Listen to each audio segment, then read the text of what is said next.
একদম ৰিল্যাক্স হইল, একদম ৰিল্যাক্স, একদম ৰিল্যাক্স হইল। যিটো সময়ৰ পৰা মই জুবিনৰ কথা ক'ব লগা হয় মোৰ ক'বলৈ খুব অসুবিধা পাওঁ। এতিয়া নতুন কিবা এটা হ'ব লাগে, নতুনটো কি হ'বলৈ আহি আছে এতিয়াতো কোনো নাজানে যে এটা জুবিন গাৰ্গ আহি আছে। পিছৰবাৰ ব্ৰেভ কেছটো খুলি তেওঁ উলিয়াইছে 10টামান এলবাম একেলগে এনেকে হাতেৰে ধৰি পেলাই মোৰ টেবুলত থৈছে। লৈ কাভাৰটো চাইছো, চুলি তুলি দীঘল ক্ষীণ ল'ৰা এটা, জুবিন গাৰ্গ। গানে কি আনে, কথা হীৰেণ ভট্টাচাৰ্য। এটা লোকগীত গাওকচোন, এটা টোকাৰী গীত গাওকচোন, এটা বৰগীত গাওকচোন। সেই কথাটো মই বহু বছৰৰ পিছত যেতিয়া জুবিনক ক'লো, জুবিনে হাঁহি হাঁহি কৈছিলে যে মোৰ অকল বিয়া নামটো গাব বাকী থাকিলে, সেইটো আৰু ছোৱালীয়েহে গায়। জুবিন গাৰ্গে যিটো ৰোল প্লে কৰে তাতে সাংবাদিক বা প্ৰেছ মিট এটা দিব যায়, প্ৰেছ মিট এখন মুখামুখি হয়। তই এইটো মাতেৰে তই ভূপেন হাজৰিকা শুনিবি ঘৰত সদায়, এই ধৰণৰ মাত লাগিব। এইটো টিয়া মাতটোৰে তই কেইদিন চলিবি। তহঁতৰ সেইফালে কি নদী আছে, তাত ঠাণ্ডা দিন গৰম দিন তই ইয়ালৈকে ডুবি পেলাই তই গাৰ্গুল কৰিবি কিবা কৰি, তোৰ মাতটো অকণমান ডেপ্থ আহিব, এনেকুৱা। আৰু সেই ৰুমটোৰ ভিতৰত জুবিনক কৰা অপমানখিনিতো কোনেও নাজানে পৃথিৱীৰ কাইলৈ। জুবিনৰ অপমানখিনি কাইলৈ কাগজত ওলাব, জুবিনে যিখিনি কৰিলে সেইখিনি প্ৰকাশ পাব। মই দেখিলো যে হেডলাইনত মই এইটো প্ৰথম দিওঁ, কাৰণ ছপা আখৰত থাকিলে বস্তুটো প্ৰমাণ থাকি যাব। মই এতিয়াও যিকোনো সময়ত ই যে নাই সেই কথাটো পাহৰি যাওঁ।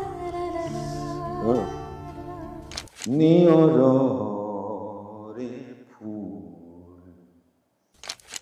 এপাহ ফুলি এপাহ সৰিলে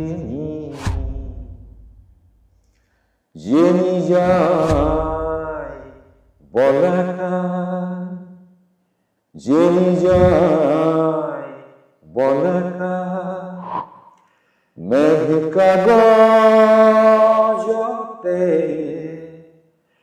নেদেখা ৰেখা টানি নিয়ৰৰে এপাহ ফুলি এপাহ সৰিলে কেনি, যেনি যায় বলাকাৰ, যেনি যায়। এজন বিশিষ্ট সাংবাদিক জুবিন দাৰ কথা কৈ হুকাই কান্দিবলৈ ধৰিলে। আচলতে যেতিয়া নেকি জুবিন গাৰ্গ নাছিল, সেই তেতিয়া সময়তে জুবিন গাৰ্গৰ সেই প্ৰথম এলবামখন অনামিকা এই সাংবাদিকজনে প্ৰচাৰ কৰিছিল বাতৰি কাকতত। আপোনালোকে সম্পূৰ্ণ ভিডিঅ'টো চাওকচোন। যেতিয়া মানে জুবিন গাৰ্গৰ সৃষ্টি আঁৰত যে এই মানুহজনৰো যে হাত আছে, আজি আপোনালোকে এই ভিডিঅ'টো চালে গম পাব। এজন বিশিষ্ট সাংবাদিক। শব্দৰ মজিয়ালৈ পুনৰবাৰ সকলোকে স্বাগতম জনাইছো। শব্দৰ এটি ক্ষুদ্ৰ প্ৰয়াস, জয় জুবিন দা। এই অনুষ্ঠানটিত আমি জুবিন দাক আকৌ এবাৰ চুবলে, চাবলে, বুজিবলে চেষ্টা কৰোঁ। আৰু আমি হাৰ্টথ্ৰব জুবিন গাৰ্গ বুলি সম্বোধন কৰা এই হাৰ্টথ্ৰব শব্দটি যোনে অলংকৃত কৰিছিলে জুবিন দাৰ নামৰ আগত, সেইগৰাকী ব্যক্তি আজি আমাৰ লগত আছে শব্দৰ মজিয়াত জয় জুবিন দাৰ এই বিশেষ অনুষ্ঠানটোত। আমি অলপমান আৰু কাষৰ পৰা চাবলৈ চেষ্টা কৰিম জুবিন দাক। আজি আমাৰ লগত উপস্থিত আছে, আমাৰ আমন্ত্ৰণ ৰক্ষা কৰি আমাৰ মাজলৈ আহিছে বিদ্যুৎ কুমাৰ ভূঞা ডাঙৰীয়া। আপোনাক স্বাগতম জনাইছোঁ শব্দৰ এই অনুষ্ঠান জয় জুবিন দালে। প্ৰথম প্ৰতিক্ৰিয়া ল'ব বিচাৰিছোঁ, কেনেকুৱা কি ক'ব? মই প্ৰথম তোমাৰ লগতে এণ্টায়াৰ শব্দ ফেমিলিক মোৰ শুভেচ্ছা আৰু অভিনন্দন জনাইছোঁ। এইটো তোমাৰ জীৱনৰ অন্য এটা অধ্যায়। ইতিমধ্যে অসমত এগৰাকী জ্যোতিষী হিচাপে, এগৰাকী মেজিচিয়ান হিচাপে তোমাৰ এটা প্ৰতিষ্ঠা, আৰু এই যাত্ৰাৰে চিৰসুন্দৰে কেনেকৈ তৈয়াৰ কৰিছে নাজানো। আজি এই আসনখনত বহি জুবিনৰ স্মৃতিৰ মন্থন কৰিবলৈ লওঁতে, বিশেষকৈ তোমাৰ সন্মুখত, মোৰ প্ৰথমেই মনত পৰিছে যে যিটো কথা আমি সকলোৱে এতিয়া আৱিষ্কাৰ কৰিছোঁ, যে অকলে আগবঢ়াটোৱেই জীৱন নহয়, তেওঁৰ সান্নিধ্যলৈ অহা কোনোবা এজনক আৰু দুখোজ আগুৱাই নিয়াৰ ক্ষেত্ৰত তেওঁৰ যিটো প্ৰয়াস আছিলে, যিটো খুব বেছি হাইলাইট হোৱা নাছিলে বা তেওঁ নিবিচাৰিছিলে। গতিকে মোৰ তোমাৰ লগত প্ৰথম ইন্ট্ৰডিউচ কৰি দিয়া মানুহটো আছিলে জুবিন। তুমি এটা লেপটপ লৈ বহি আছিলা আৰু সেই সময়ত তুমি প্ৰফেশ্যনেল যাদুৰ জীৱনটোত আত্মপ্ৰকাশ কৰাৰ যিটো যন্ত্ৰণা, সন্তান জন্ম দিয়া, সেই আৱেগখিনি লৈ পেলাই আছা। সেইখিনি সময়ত জুবিন অলৰেডি হাৰ্টথ্ৰব হৈয়ে গৈছে। হাৰ্টথ্ৰব শব্দটোলৈ বাৰু পিছত আহিম। গতিকে মোলৈ জুবিনে ফোন কৰিছে, তোমাৰ লগততো মোৰ কোনো চিনাকিয়েই নাই, আমাৰ সম্বন্ধটো তই হৈ গৈছিলে জুবিনৰ লগত। গতিকে সি মাতি পঠালে, আহি মই তোমাক পালোঁ সেইদিনা। আৰু সি সেইটোতেই সুখী। সি তাৰ মাজত আৰু তোমাৰ বা মোৰ মাজত সোমাই থকা নাই, তাৰ জীৱনত সি আগবাঢ়ি গৈছে। কিন্তু এই যে যোগাযোগটো কৰাই দিলে, এইবোৰ তেওঁ এটা মাধ্যম আচলতে। তেওঁৰ নিচিনা এটা পবিত্ৰ আত্মাৰ ব্যক্তিত্বক হয়তো চিৰসুন্দৰেই মিলাই দিছে তোমাৰ মোৰ মাজৰ সম্পৰ্কৰ কাৰণে। আৰু তাৰপিছত আমি এটা গ্ৰেণ্ড শ্ব' কৰিলোঁ প্ৰাগজ্যোতি মাছখোৱাত, য'ত ডক্টৰ হীৰেণ গোহাঁই, মামণি ৰয়ছম গোস্বামীৰ দৰে 50 জনতকৈও বেছি অসমৰ বৌদ্ধিক জগতৰ লোক, চিনেমাৰ লোক, গোটেইখিনি মানুহ, আৰ্টিষ্টটো আছিলেই, আৰু বৌদ্ধিক জগতখনৰো পুৰুধা লোকসকলে আসন শুৱনি কৰিছিলে। সেইটো স্মৃতি আমি পাহৰিব নোৱাৰোঁ। আৰু সেইটোৰো যোগাযোগখিনি থ্ৰু জুবিন। এতিয়া জুবিনক মই শ্ৰদ্ধাঞ্জলি শব্দটো ব্যৱহাৰ কৰিব নোৱাৰোঁ, তাৰ ফটোত মই সেৱা কৰিব নোৱাৰোঁ। বিভিন্ন ঠাইত গৈছোঁ, শ্ৰদ্ধাঞ্জলি মই এভইড কৰোঁ। কেনেকৈ শ্ৰদ্ধাঞ্জলি জনাম? মোতকৈ 8 বছৰ সৰু, অথচ আমাৰ তই সম্পৰ্ক হৈ গৈছিলে। আনকি টেলিভিশ্যন শ্ব'টো আন ক'তো মই দেখা নাই। মই ইণ্টাৰভিউ যেতিয়া ল'ব খুজিছোঁ, সি মোক 12 বজাত মাতিছিলে, আৰু 12 বজাতো মই খাটাং হ'বৰ কাৰণে সুধিছিলোঁ দিনৰ 12 বজা নে ৰাতি 12 বজা। সি কৈছে নহয়, ৰাতি। অভিনয়ত গৈ ইণ্টাৰভিউ কৰিছিলোঁ। ইণ্টাৰভিউ লওঁতে মই আনুষ্ঠানিকভাৱে এগৰাকী জাৰ্ণালিষ্ট হিচাপে যেতিয়া মই চিনাকি কৰি দিব খোজোতে মই কৈছিলোঁ যে আজি আমাৰ মাজত আছে জুবিন। জুবিন তোমাক আমাৰ তোমাৰ চমাৰ এইবিলাক বাদ দে, আমি আজি 30 বছৰ ধৰি তইকে কথা পাতি আহিছোঁ। সি দৰ্শকৰ লগত ডাইৰেক্টলি কথা পাতিবলৈ ল'লে যে আমি তইকে কথা পাতিম, 30 বছৰ ধৰি এনেকৈ কথা পাতি আহিছোঁ। সেইটোৱেই জুবিন। আৰু তাৰপিছত আমি তইকে কথা পাতিব লগা হৈছিলে। সি ঢুকুৱাৰ পিছত কেতিয়াবা ফেচবুকত মই যদি জুবিন বুলি লিখিছোঁ, কেতিয়াবা মোক কোনোবাই, যিসকলে নাজানে মোক, তেওঁলোকে মোক গালি পাৰে যে আপুনি তই বুলি কিয় ক'ব জুবিন দাক। মই সিহঁতক কেনেকৈ বুজাম তেওঁলোকক জুবিনৰ লগত মোৰ সম্পৰ্কটো কি আছিলে। ভাই বন্ধু দুয়োটা সম্পৰ্ক আছিলে তাৰ লগত। 8 বছৰ সৰু, ডেফিনেটলি মই ভাইৰ দৰে তাক ভাবোঁ, আৰু সি মোক তাৰ বন্ধু ভাই দুয়োটাই ভাবে। বহুত সাংবাদিক সি মোৰ পিছত লগ পাইছে, কিন্তু মোৰ প্ৰতি তাৰ সন্মানটো মই এতিয়াও ভাবোঁ যে সকলোতকৈ অকণমান সুকীয়া আছিলে। বিশ্বাস কৰিছিলে। এতিয়া জয় জুবিন দা শব্দটো তোমাৰ বা মোৰ ক্ৰিয়েশ্যন নহয়, তাক যিসকলে ভাল পায় সেইসকলৰ কাৰণে শ্লোগানৰ নিচিনা হৈছে। আমি আন্দোলনত বিভিন্ন শ্লোগান পাওঁ, মৰে অসম জীয়ে কোনোবা কিবা এই ধৰণৰ, কিন্তু জয় জুবিন দাটো কোনো সৃষ্টি কৰি দিয়া নাই যে জুবিনক দেখিলে আমি এইটো চিঞৰিম। স্বতঃস্ফূৰ্তভাৱে, পৰিকল্পিতভাৱে নহয়। গতিকে চবৰে মুখত পৰাত আৰু সেই নিজে কোনো সৃষ্টি নকৰি সেই যিটো সমূহীয়া কণ্ঠস্বৰ, বিশেষকৈ ইউথখিনিৰ কাৰণে, যুৱ সম্প্ৰদায় যিটো, তেওঁলোকৰ মুখৰ পৰা তুলি আনি ইমান সুন্দৰভাৱে বিউটিফুল নামটো দিয়াৰ কাৰণেও মই খুব হেৰি কৰিছোঁ, এইটোৰ কাৰণে ধন্যবাদ জনাইছোঁ। আৰু জুবিনৰ লগত সম্পৰ্ক বুলিবলৈ মোৰ মনত পৰে, আমি একেবাৰে প্ৰথমৰ পৰা আহোঁ নেকি, একেবাৰে আৰম্ভণিৰ পৰা আহিব বিচাৰিছোঁ। আজি একেবাৰে খৰচি মাৰি আপোনাৰ পৰা জানিব বিচাৰিম। সময় নাজানো কি হয়, কিন্তু একেবাৰে আৰম্ভণিৰ পৰা আহিব বিচাৰিছোঁ। একেবাৰে আৰম্ভণিত মানে কেনেকৈ আৰম্ভণি হৈছিলে? এই গোটেই আৰম্ভণি হৈছিলে, মই মোৰ সৰুৰে পৰা ৰেডিঅ'টোত, তেতিয়াতো আৰু জুবিন গাৰ্গ নুশুনো, ৰেডিঅ'টোত যিসকল কণ্ঠ শুনিছিলোঁ, মই পেৰডি গীত ভাল পাইছোঁ মুনীন দত্তৰ, আৰু ভূপেন হাজৰিকা, খগেন মহন্ত, জয়ন্ত হাজৰিকা, এই তিনিজন মোৰ কাণত বেছিকৈ সোমাইছিলে। আৰু ভূপেন দাক ফ'ল' কৰিছিলোঁ তেতিয়াৰ পৰা। মই 5 বছৰ বয়সত ভূপেন দাক দেখিছিলোঁ, আৰু 10 বছৰ বয়সৰ পৰা ভূপেন দাৰ লগত মোৰ একেবাৰে সম্পৰ্ক আমৃত্যু। গতিকে মই ভূপেন দাই যেতিয়া মোৰ হাৰমনিয়াম লৈ কেতিয়াবা গান ৰিহাৰ্চেল কৰে, শংকৰদেৱ কলাক্ষেত্ৰৰ গানটো হয়তো, তেতিয়া তেওঁ কেতিয়াবা হাৰমনিয়ামখন লৈ পেলাই ৰিডত যেতিয়া হাতটো দিয়ে, তাতকে হাই স্কেলত আছিলে অলপ।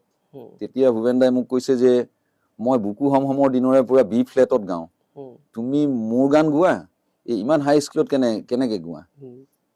মই বোলো মইতো ইমান হাৰমনিয়াম ব্যৱহাৰ নকৰোঁ, স্কেলটোৰ কাৰণে লওঁ, বাকী মিউজিচিয়ানখিনিয়ে বজায়। আৰু মই বেয়া পাম বুলি তেওঁ লগে লগে কৈছে যে নাই, আমাৰ ৰিহাৰ্চেল ইয়াতে হ'ব, আমি শেষত আমি হয়তো ৰূপহৰ হাৰমনিয়ামখন ল'ম। ৰূপহ মিনছ পাৰ্বতী প্ৰসাদ বৰুৱাৰ পুতেক প্ৰণৱীৰাম বৰুৱাৰ হাৰমনিয়াম, সেইখন ভূপেন দাই ব্যৱহাৰ কৰিছে আগতে। সেই ধৰণে আগবাঢ়িছো। গতিকে মই গান গাবলৈ চেষ্টা কৰিলেও সেই বি ফ্লেটৰ ভূপেন হাজৰিকাৰ যিখিনি গান সেইবিলাকৰ চৰ্চা কৰোঁ। আৰু তাৰ বাহিৰে ৯২ চনৰ সময়ছোৱাত এটা ট্ৰেনজিশ্যন পিৰিয়ড আহিছে আছামিজ মডাৰ্ণ মিউজিকলৈ। সেই সময়ত বিহু সুৰীয়া গীতৰ এটা ঢৌ আহিছে, লাইক বিহু তলিলৈ আহিলা মনৰ মৰম যাচিলা নাৰা নাৰা নাৰা নাৰা নাৰা ওহো ওহো নানি নানি নাৰী নানা না, এইবোৰ গান। তেনেকুৱা গান সন্ধ্যা মেননৰ তেনেকুৱা ছুপাৰহিট গান কিছুমান হৈছে। তাতে এটা গান সন্ধ্যা মেননৰ ষ্টুডিঅ'তে ৰাজগড়ত জে পি দাই মাতিছে, তেওঁ অলৰেডি সুৰটো কৰিছে সন্ধ্যা মেননে এইবাৰ বিহুত গাবলৈ, লিৰিক্সটো নাই, সুৰটো তেওঁ আগতে কৰে সাধাৰণতে। জয়ন্ত হাজৰিকাও তেনেকুৱা আছিলে। এই জে পি দাই কৈছে বিদুত আহাচোন ষ্টুডিঅ'লৈ, গান এটা লিখিব লাগে, সন্ধ্যাই গাব।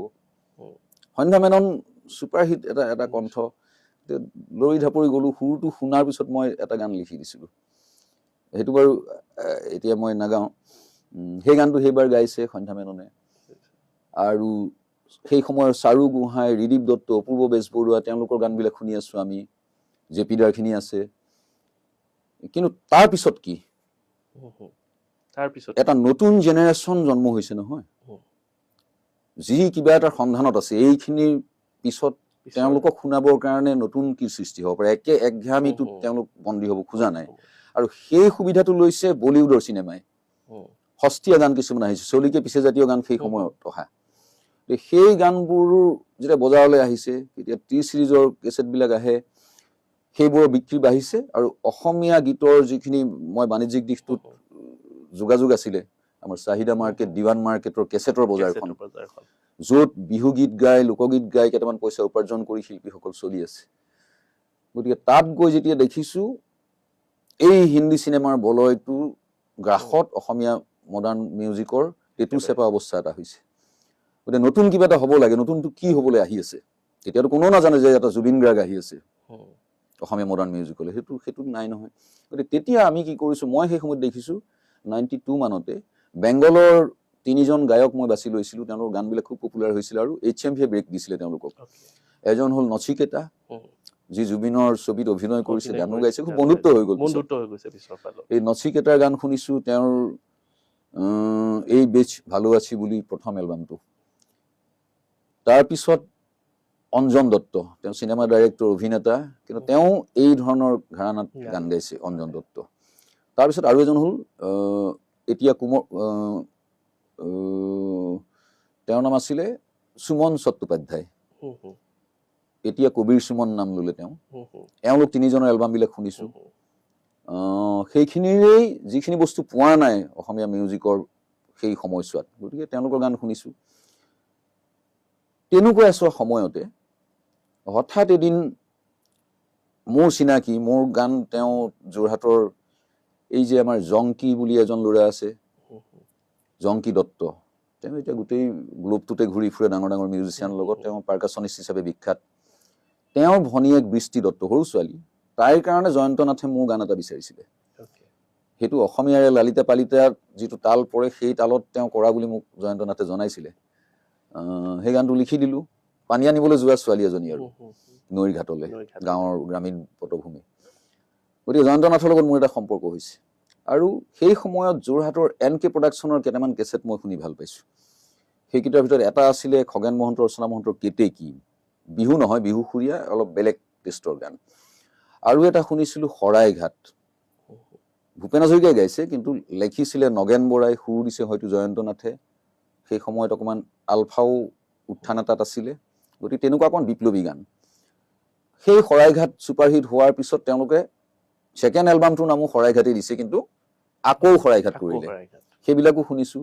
জেতুকা বুলি এটা বিহু শুনিছোঁ প্ৰথম মই জীৱনত। তাৰ আগতে ভূপেন দাই কলিকতাত বিহু গানবিলাক যেতিয়া ৰেকৰ্ডিং কৰে, তেওঁ ঢোল, তাল, পেঁপা এইবোৰ নাপায়তো, গতিকে সেই তাৰ মিউজিচিয়ান দিয়েই বিহুৰ অকণমান ফ্লেভাৰটো ৰাখি পেলাই তেওঁ তেওঁৰ ধৰণেৰে তেওঁৰ ধৰণে। সেইবোৰ বিহু হৈ নাথাকে আৰু পিয়ৰ বিহুসুৰীয়া। বিহুসুৰীয়া গান এটাতে থাকে। গতিকে মোক জয়ন্ত নাথে আহি চিনাকি কৰি দিলে মানুহজন। তেওঁ এটা ক'লা ব্ৰিফকেছ লৈ আহিছে আৰু বগা চাৰ্ট বগা পেণ্ট, ওখ পাখ মানুহ, আৰু সেইদিনা দুপৰীয়া অকণমান ৰ'দ আছিলে, গতিকে তেওঁৰ মুখখন মানে একদম পাঠানৰ নিচিনা জকমকাই আছে, ৰঙা ভাৱ এটা। বহিলে, বহাৰ পিছত উদ্দেশ্যৰ কথা যেতিয়া আহিলে, তেতিয়া নৱবৰ্গটকীয়া ব্ৰিফকেছটো খুলিলে, খুলি পেলাই মোক 3টা এলবাম দিলে, এটাৰ 3 কপি 5 কপি এনেকুৱাকে। সেইটো আছিলে আশা ভোসলেয়ে গাইছে মেঘালী এটা এলবাম, অনুৰাধা পাৰুৱালে গাইছে এটা এলবাম, চলো এলবাম, বেলেগ ডুৱেট চুৱেট নাই তাত। সেইটো কেছেটৰ নাম হ'ল অনুৰাধাৰ টু অনুৰাধা। 3 নম্বৰ কেছেটটো হ'ল কিশোৰ কুমাৰৰ পুত্ৰ অমিত কুমাৰে গোৱা, সেইটোৰ কেছেটৰ নাম মণিহাৰ। আৰু তাৰ আগৰছোৱা সময়ত নতুন 2টা কণ্ঠক অকণমান লিফটিং কৰি নিব খুজিছে বীৰেন দাস। তেওঁ আমাৰ চাহিদা মাৰ্কেট, দেৱান মাৰ্কেটৰ পিছফালে ৰেলৱে হেৰিয়াৰ কাষত থাকে। তেওঁৰ প্ৰতিষ্ঠানটোৰ নাম হ'ল মিউজিক মেকাৰ্ছ। মিউজিক মেকাৰ্ছে ব্ৰেক দিছে সেই সময়ত 2গৰাকী ছিংগাৰক অসমীয়া ছিংগাৰ হিচাপে, জিতুল সোণোৱাল আৰু সংগীতা কাকতি। তেওঁৰ লগতো মোৰ সম্পৰ্ক ঘটিছিলে। আৰু এই ডুৱেট যেতিয়া ফিমেল ছিংগাৰগৰাকী যদি অসমীয়া হয়, ডুৱেটটোত বলিউডৰ কোনোবা এগৰাকী ছিংগাৰ লৈছে, উদিত নাৰায়ণ বা কুমাৰ চানু, এওঁলোকক লৈছে। সেইবোৰৰ গান শুনিলে এতিয়া কি উদিত নাৰায়ণৰ গানকেইটা সেই সময়ত আমিৰ খানৰ মুখত, আমিৰ খানৰ মাত যেন লগা হৈ গৈছে। এতিয়া তেনেকুৱা এগৰাকী বলিউড ছিংগাৰে যেতিয়া অসমীয়া বিহুসুৰীয়া গান এটা গাব, ক'ৰবাত উচ্চাৰণ ভুল হ'লেও আমাৰ সেইটোও ভাল লাগে যে নন আছামিজ এজনে অসমীয়াত গাইছে। আমিৰ খানৰ কাৰণে যিজনে গায়, তেওঁ ছুপাৰ হিট সেইবিলাক ছিংগাৰ। সেই সময়ছোৱাত এওঁলোকেও ভাবিছে যে আমি বলিউডৰ ছিংগাৰক দি গান গোৱাওঁ। সেই প্ৰৱণতাটোৰে গৈ তেওঁলোকে ৰেডিঅ' জেমছ, মোৰ ষ্টুডিঅ'টোৰ নাম এইকাৰণে মনত আছে, এই যিটো এটা পেপাৰ ৱেট তেওঁলোকে লৈ আহিছিলে বম্বে পৰা, আৰু মোক যাওঁতে কেছেটৰ লগতে সেইটোও দি গৈছিলে। সেইকেইটা কেছেট পালোঁ। পোৱাৰ পিছত তেওঁলোকে যাবলৈ উঠিলে, সেইকেইটা প্ৰচাৰ কৰিব লাগে আৰু বিগ বাজেটৰ কেছেট, যাতে পইচাকেইটা আহে, প্ৰচাৰ হ'লে পূজা আহি আছে, পূজাত বিক্ৰী হ'ব। যাবলৈ উঠিলে, উঠাৰ পিছত নৱবৰ্গটকী আকৌ বহিলে, মোৰ লগত চব কথা বতৰা শেষ হ'ল। কি কাৰণে বহিলে মই নাজানো, আৰু সেইটোৱে হয়তো ডাঙৰ এটা আৱিষ্কাৰ হ'ব গৈ আছে। পিছৰবাৰ ব্ৰিফকেছটো খুলি তেওঁ উলিয়াইছে 10টামান এলবাম একেলগে এনেকে হাতেৰে ধৰি পেলাই মোৰ টেবুলত থৈছে। সেইটো 10টা এলবাম, এটা এলবামেই অনামিকা অনামিকা অনামিকা অনামিকা অনামিকা। এটা হাতত ললো, লৈ কাভাৰটো চাইছো, চুলি তুলি দীঘল ক্ষীণ ল'ৰা এটা, জুবিন গাৰ্গ। আৰু তলফালে সৰুকে কো ছিংগাৰ কবিতা কৃষ্ণমূৰ্তি। মোৰ এইটো কিয় দিছে? নহয়, এইটো আমাৰ লোকেল, তাৰে যোৰহাটৰ জুবিন গাৰ্গ বুলি ল'ৰা এটা, এইখন ফটো, তেওঁ গাইছে। এইটোত আমাৰ খৰচ নহয়, আমি প্ৰযোজনা কৰা কেছেট নহয়।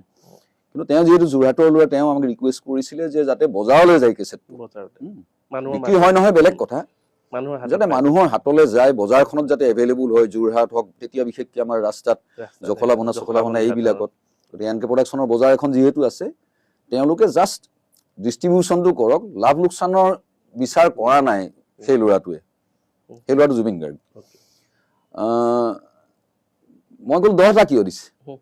সিহঁতে বেগটো খালী কৰিব খুজিছে চাগে, যোৰহাট যাবগৈ হয়তো, যে আপুনি যদি শুনি ভাল পায়, আপুনি ভূপেন হাজৰিকা শুনা মানুহ, গতিকে আপোনাৰ টেষ্টটো নহ'ব পাৰে, ল'ৰাজনে খুব হাই ৰেঞ্জত গাইছে গানবিলাক, আৰু অলপ ৰক ষ্টাইলৰ গান। মইতো ৰক তেতিয়ালৈকে ৰকৰ পৃথিৱীলৈ মই অহাই নাই, যে ৰক চং যে হৈছে সেইটো মই ফিল কৰিব পৰাও নাই। সেই বুলি কৈ তেওঁলোক গ'লগে। যোৱাৰ সময়তে পূজা আহি আছে কাৰণে মোক তেতিয়াৰ প্ৰেষ্টিজিয়াছ কাগজ দৈনিক অসম, তেওঁলোকৰ এডিটৰে মোলৈ ফোন কৰিলে, অনিল বৰুৱাই, ক'লে যে তুমি গান চান শুনি থাকা, পূজাত অসমৰ মানুহে শুনিব পৰা তোমাৰ ভাল লগা পূজাৰ বতৰৰ গানৰ 10টা কেছেটৰ বিষয়ে তুমি লিখিব লাগে, আৰু বৰ চুটিকে লিখিবা। গতিকে মই 8টা কেছেট লিখিলোঁ, কিবা কিবি কেছেট আছিলে মোৰ হাতত, বোধকৰোঁ তাত এই অনুৰাধা বা এই কেছেটো সোমাইছে, আৰু অসমীয়া কেছেট সোমাইছে কেইটামান। 9 আৰু 10 নম্বৰ কেছেট দুটা মোৰ লিখা হোৱা নাই। 9 ভাবি থাকোঁতে সেই সময়ত মই কিনি অনা কেছেট এটা আছিলে, সেই বছৰে ভূপেন দাই মানে HMVৰ লগত অকণমান লেনদেন খেলি মেলি কৰিছিলে ভূপেন দাৰ লগত, গতিকে HMVক ভূপেন দাই আঁতৰাই দিলে, দি পেলাই নতুন এটা মিউজিক কোম্পানী হৈছে পেন মিউজিক। পেন মিউজিকে ভূপেন দাৰ এটা অসমীয়া এলবাম উলিয়াইছিলে তাৰ আগৰবাৰ। এইবাৰ মানে যোৱা বহাগত ভূপেন দাই গোৱা গানটো আছিলে হে বিহুতি বছৰি আহিবা অসমী আইকে জগাবা বিপদৰ কালতো মাহ হালধিৰে জাতি তোৰ দেহ মন ধুৱাবা। এই ট্ৰেকটো আমাৰ মিউজিকৰ মানুহে জানিব। এই একেটা সুৰতে তেওঁ পিছৰবাৰ যিহেতু পূজা আহি গ'ল বেংগলত, পুজুৰ গান বুলি তাত এটা চিৰিজ ওলাই নহয়, এতিয়া পুজুৰ গান হিচাপে ভূপেন দাৰ কেছেটটোৰ নাম দিলে, আগৰটো আছিলে অসমীয়া বিহুতি বছৰি আহিবা, পিছৰ নামটো দিলে চাৰদি শিশিৰে মুকুতা। বিহুৰ সুৰটোৱেই তেওঁ পূজালৈ লৈ গ'ল, লৈ গৈ তাত এইটো কোনোবা বেংগলী লিৰিচিষ্টৰ হয়তো অনুবাদ কৰাই পেলাই তেওঁ গালে চাৰদি শিশিৰে মুকুতা শুভ্ৰ কাশ বনে বাৰতা, এই ধৰণে নিলে। গতিকে মই দেখিলো যে অসমীয়া ছিংগাৰ বা ভূপেন হাজৰিকা যিহেতু তেওঁনো বেংগলত কি কৰিছে, পূজাৰ সময়ত এইটো মোৰ ভূপেন হাজৰিকা হিচাপে সোমাব পাৰে, হৈ গ'ল। এতিয়া দহটোতো মোৰ হাতত কোনো কেছেট নাই, তাই হঠাৎ মোৰ মনত পৰিল আৰু এটা কেছেট মোক দিছিলে যে অনামিকাখন আছে। অনামিকা বুলি মোৰ মনলৈ অহা নাই, মোৰ নামো মনত ৰোৱা নাই, জুবিন গাৰ্গটোতো মনলৈ অহাই নাই। কবিতা কৃষ্ণমূৰ্তি আহিছে, আৰু কবিতা কৃষ্ণমূৰ্তি সেই সময়ত মই যিবিলাক ছবি চাইছিলো মিষ্টাৰ ইণ্ডিয়া চিণ্ডিয়া এইবিলাক চিনেমাত শ্ৰীদেৱীৰ লিপছত কবিতা কৃষ্ণমূৰ্তিৰ মাতটো চিংক কৰে, শ্ৰীদেৱী গোৱা যেন লাগে। শ্ৰীদেৱীৰ গোটেইখিনি গান কবিতা কৃষ্ণমূৰ্তিয়ে গাইছিলে, তেওঁক ভাল পাওঁ। গতিকে ললো অৱশেষত যে 10 নম্বৰ এইটো দি মই দিব লাগে। এডিটৰে ফোনো কৰিছে, তোমাৰ 10টা কেছেট লিখোতে ইমান সময় লাগে নে, দেৰি হৈছে আমাৰ। মই বোলো নাই 9টা হৈছে, আৰু এটা হলে মই দিম আজি। আনিলো, আনি এতিয়া কি শুনিম লুটিয়াই পেলাই চাই যেতিয়া দেখিছো গানে কি আনে, কথা হীৰেণ ভট্টাচাৰ্য। লগে লগে মোৰ ল'ৰাটোৰ প্ৰতি কিবা এটা পজিটিভনেছ জন্ম হৈছে যে ল'ৰাটোৱে, মইতো হিৰুদাক ভাল পাওঁ, হিৰুদাৰ কিতাপ এখনো লিখিছো মই। গতিকে মোৰ মনলৈ আহিছে যে ল'ৰাটোৱে গান গোৱাই নহয়, গানৰ কথাখিনিতো গুৰুত্ব এটা দিছে, নহলে হিৰুদাৰ কবিতাৰ গীত এটা নলয়, কেতিয়াও নলয়। ডেফিনেটলি এটা ল'ৰাটোৰ প্ৰতি কেছেটটো ললো, লৈ শুনিছো, শুনি পেলাই মই ভাল পাইছো বেয়া পাইছো একো ফিলিংছ মোৰ নাই।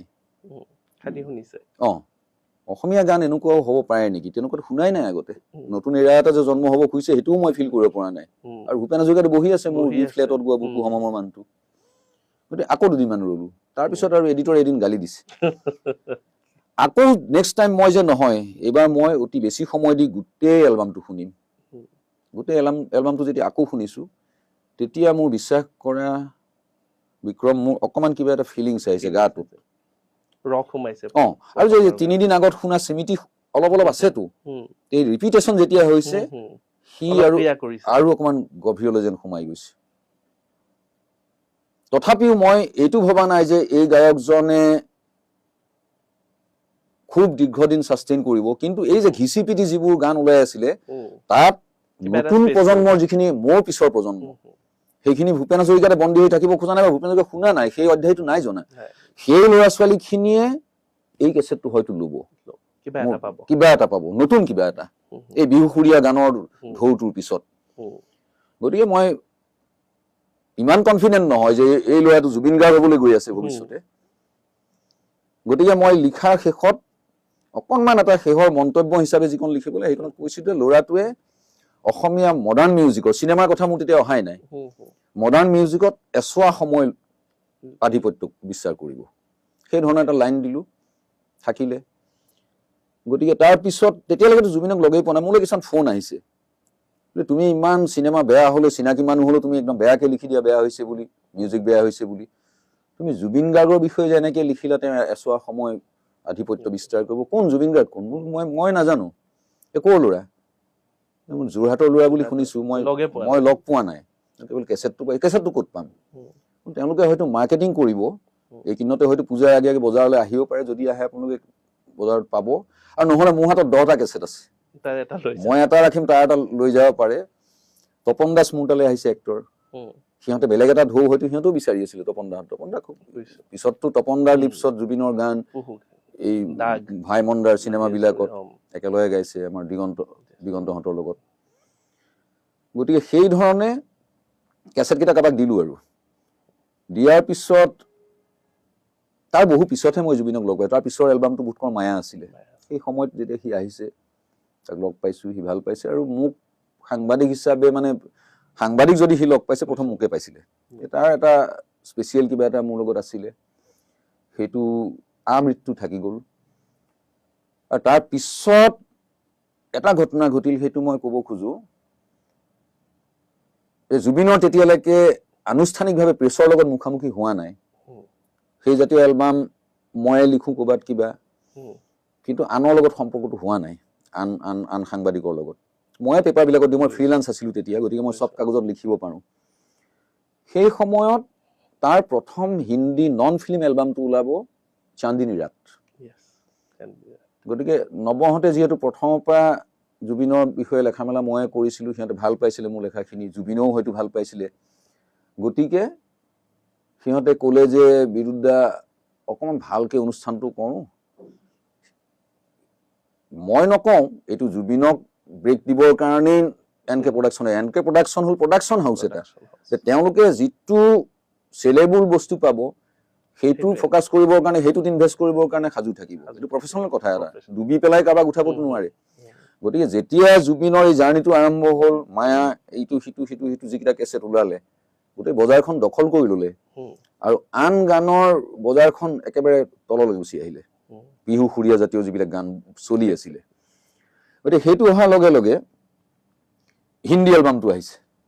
চিনেমাত জুবিনে গান সপোন হয়তো দেখা নাই, কিন্তু তাৰ হয়তো এটা কনফিডেন্স আছিল যে সি হিন্দী ভালকে গাব পাৰিব বা গাব জানে। হিন্দীটোতো তাৰ ষ্টাইলতে কৰিছে, বলিউড চিনেমাৰ ষ্টাইলত নাই কৰা, নন ফিল্ম হিন্দী গান চান্দিনী ৰাত। গতিকে মই ভাবিলো যে এই সময়তে আমি প্ৰেছক মাতো, সকলো প্ৰেছক। তেতিয়ালৈ জুবিন গাৰ্গ হৈ গৈছে, হাৰ্টথ্ৰব শব্দটো হোৱাগে নাই, কিন্তু এটা ৱেভ আহি গৈছে, জুবিন ঢৌ এটা আহি গৈছে জুবিনৰ গান। আৰু সেই সময়ত মোক যিসকলে আধিপত্য বিস্তাৰ কৰি আছিলে অসমীয়া মডাৰ্ণ মিউজিকত, তেওঁলোকৰ লগতো মোৰ সম্পৰ্ক, এটা নামবিলাক নকওঁ আৰু সেইটোৱে। তেওঁলোকে মোৰ গানো গাইছে ক'ৰবাত ৰেডিঅ' বা কেছেটত মোৰ পৰা গান বিচাৰে। তেওঁলোকে কৈছে যে ইয়াত এইবিলাক হেৰি লগাই কাণত ডিঙিত এইবিলাক লৈ সেইটো মাতেৰে কেইদিন চলিব, এইটো ঢৌ আহিছে, ঢৌ গুচি যাব। আৰু এটা লোকগীত গাওকচোন, এটা টোকাৰী গীত গাওকচোন, এটা বৰগীত গাওকচোন।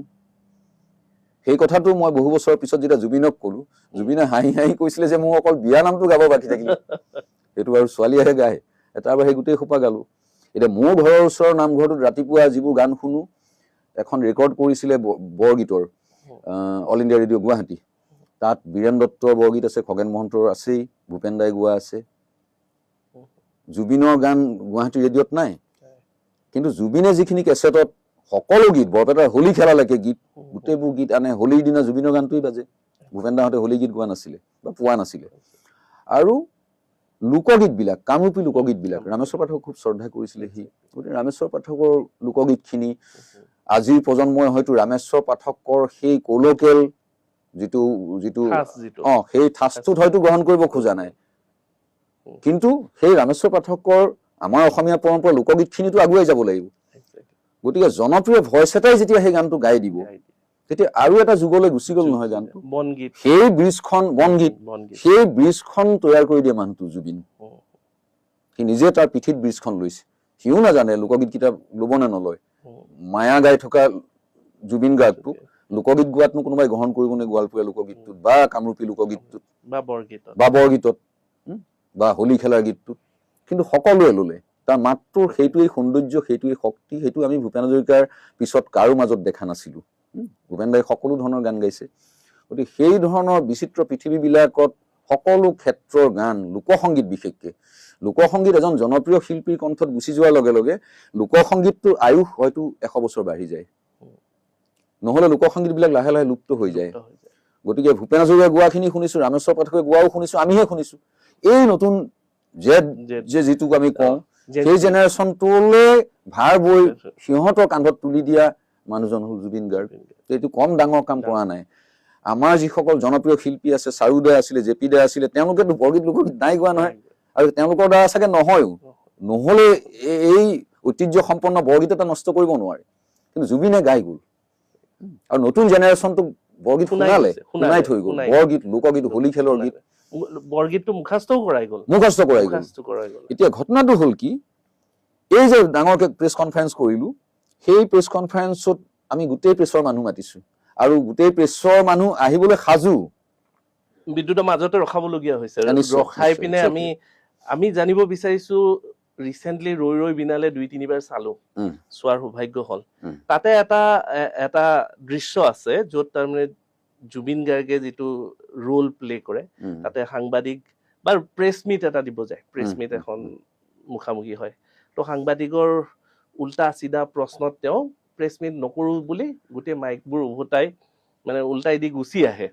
তো সেনেকুৱা ধৰণৰ ৰিয়েল লাইফ ইনচিডেণ্ট এটা ঘটিছিলে জুবিনদাৰ তাত লগত, আৰু প্ৰথম প্ৰেছ মিটখনত ঘটিছিলে যিখনত আপুনি আগ ধৰিছিলে বা আপোনাৰ নেতৃত্বত হৈছিলে।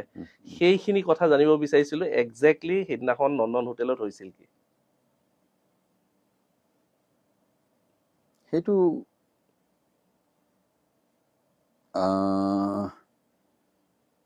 খুব অভূতপূৰ্ব অভিজ্ঞতা মোৰ কাৰণেও আৰু ডেফিনেটলি জুবিনৰ কাৰণেও। জুবিন অলৰেডি পপুলাৰ হৈ গৈছে, তাৰ 6টা-7টা এলবাম ওলাইছে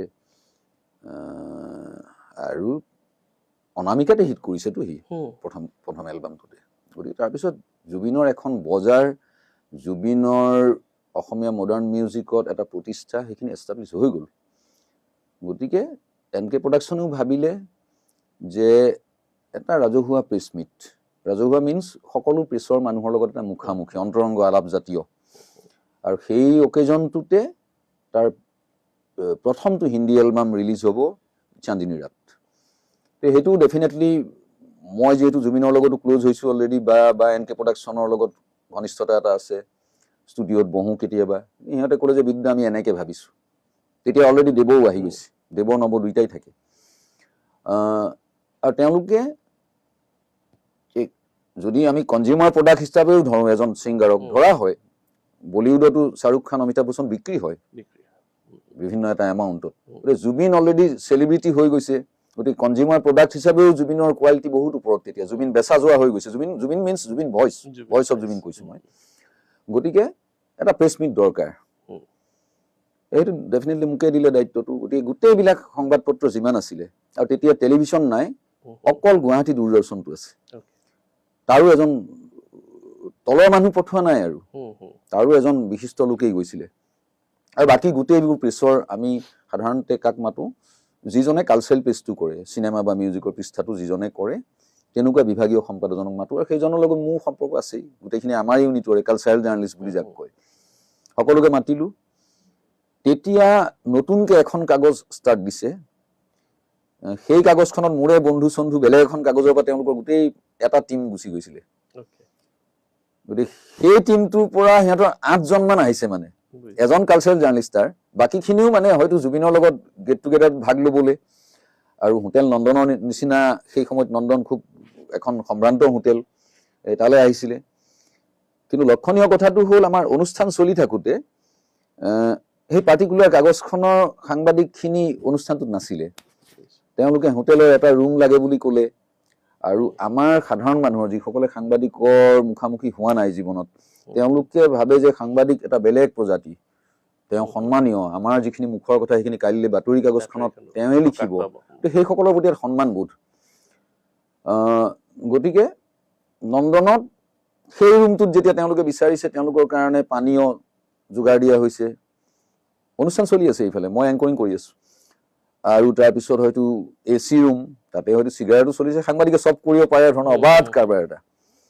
আৰু ড্ৰিংকছৰ লগত খাবৰ কাৰণে কিছুমান বস্তু দৰকাৰ হয়, মাংস চাংসকে ফ্ৰাই হেন তেন, সেইবিলাকো ছাপ্লাই হৈ থকা মই দেখি আছোঁ। সেইখিনিলৈকে অ'কে, ঠিক আছে। শেষত গৈ এটা সময়ত সুৰাৰ এটা পৰ্যায় থাকে নহয়, এই এটা পৰ্যায় অতিক্ৰম কৰাৰ পিছত আমাৰ অনুষ্ঠান প্ৰায় শেষ হৈ আহিছে। ইয়াৰ পিছত আমি একেলগে আমাৰ হেৰিয়াৰ ব্যৱস্থা কৰা হৈছে, লাঞ্চৰ ব্যৱস্থা কৰা হৈছে, আৰু সেইখিনি সিমান ডাঙৰ বাজেটত NK প্ৰডাকশ্যনে কেতিয়াও প্ৰেছ মিট দিয়া নাই। গতিকে হঠাৎ সেই পাৰ্টিকুলাৰ ৰুমটোৰ পৰা সাংবাদিকসকলে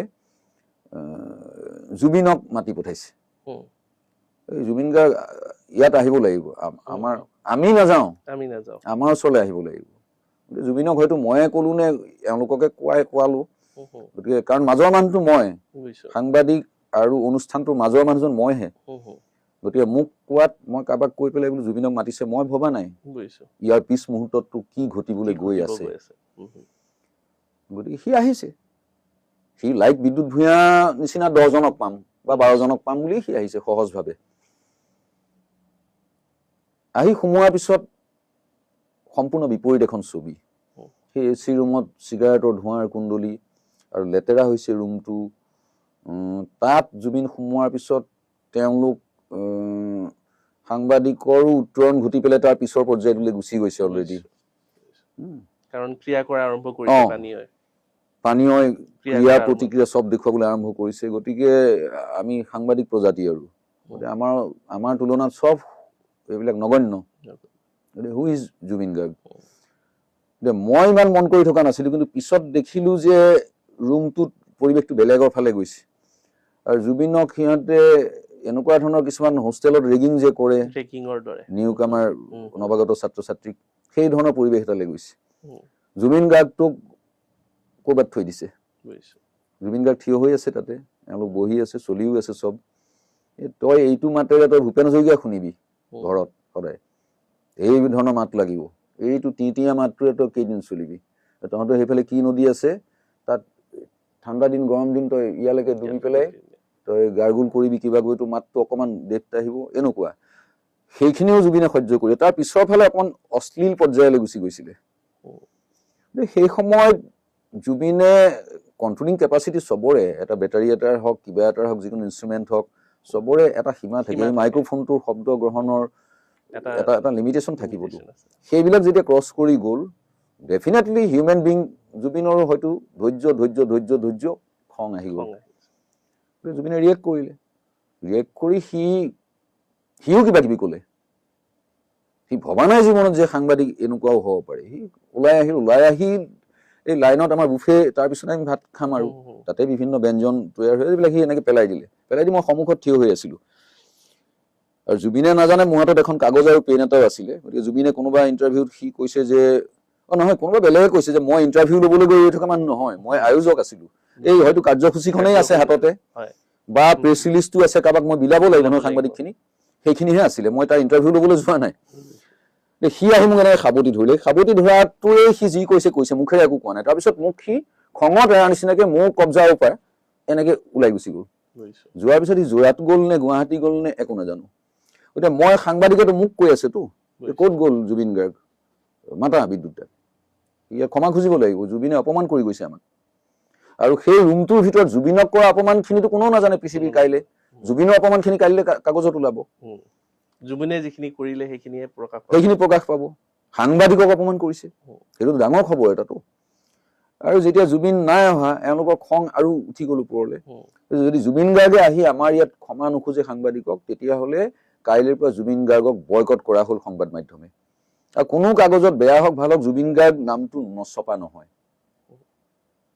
তেতিয়া নৱবৰ্ষতো সিহঁতে ভাবিছিলে বিদ্যুৎ ভূঞা আছে যেতিয়া মোক চবেই ভাল পায় গতিকে বিদ্যুৎ ভূঞা আছে যেতিয়া ভালকে অনুষ্ঠানটো হ'ব কাইলৈ হয়তো আমাৰ নিউজটো ভালকে হাইলাইট কৰিব কাগজকেইখনত গ্লেমাৰাছ হেৰি এটা হোটেল নন্দনত কৰিছো কিন্তু তাৰ বিপৰীত ছবি এখন দেখি সিহঁতে কন্দা কটা লগাইছে আৰু সেইদিনা সিহঁতে এটা মাৰুতি ভেন এখনত কেইটা মানুহ ধৰে কমফৰ্টেবলি বহিবলৈ 3 জন 2 জন 5 জন সিহঁতে প্ৰায় 8-10 জন মান ল'ৰা আহিছে সেই ল'ৰাবিলাকৰ মাজৰে এজন জুবিনে কিবা বেলেগ গাড়ী চাই লৈ অহা নাই খুব ৰাতিপুৱাই আহিছে যোৰহাটৰ পৰা বাপেকো আহিছে সেইদিনা দেৱনৱৰ বাপেক প্ৰথম সাংবাদিকসকলক দেৱতা সদৃশ সাংবাদিকসকলক লগ পাম আজি সেই সন্মান লৈ অহা মানুহৰ গোটেই চেঞ্জ হৈ গ'ল সাংবাদিক ডেফিনেশ্যনটো কি সকলে গুচি গৈছে চখ হৈ গৈছে মই গুচি গ'লো দৈনিক অসমৰ এডিটৰৰ ওচৰলৈ তেওঁৱেই চিনিয়ৰ আছিলে তেওঁক মই গৈ গোটেই ফেক্টটো ক'লো আৰু তেওঁ মোক বিশ্বাস কৰে মই দৈনিক অসমত লিখি থাকোঁ তেওঁক মই অনুৰোধ কৰিলোঁ যে এতিয়া আপুনি যিহেতু চিনিয়ৰ চবতকৈ আৰু দৈনিক অসমৰ এডিটৰ